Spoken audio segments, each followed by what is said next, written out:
So this time it is the same thing, user ID controlled by request parameter. So if you change the user ID, something would change. Data leakage in the redirect.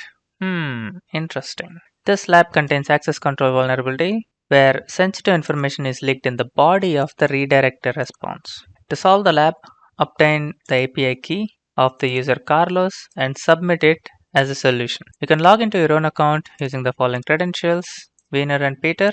So let's click on access the lab. Let's open this lab in browser.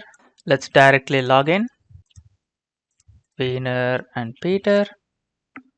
So this is how it looks like. I clicked on logged in and this was my session cookie at that time. And when I keep my credentials and logged in, you can see it changed. So it now got few privileges. So now it is a different session cookie. So from then on, I will use that cookie. Previously, this session cookie was not tied to this parameter. So I changed this parameter and I was able to get that user's contents. So now let's try that again. Change this Wiener to Carlos. So if I hit enter, one of three things can happen. If the user is tied to the session cookie, nothing would happen. It will just log me out or it will throw some error. If it is not tied to the session cookie, then it will give me all the user's contents. So let's hit enter. And as you can see, it logged me out. Interesting.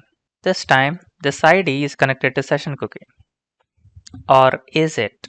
Let's go to burp suite. Let's see. So this is where I typed Carlos and hit enter.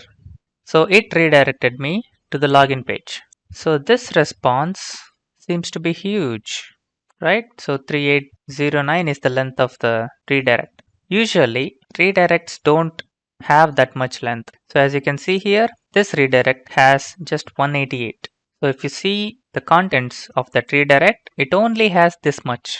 So it should have where it is going to redirect, and if any other information needed, it will give that. That's all a redirect must do. And this one is different. So this redirect not only gave the location, but it also gave some body. So the body of the request should not exist, but here in this case it exists. So does it relate to Carlos? Let's type Carlos. And as you can see, it is related to Carlos. I think I can render this. Let's click on render. As you can see, I was able to render a redirect response, which is very interesting. That would never happen, right? So go back to Pretty again, type Carlos and copy this API key. Go to the lab, submit solution, and that should solve the lab. So I hope you enjoyed this one. Check out the description for payloads and other resources. I'll see you guys in the next one. Peace.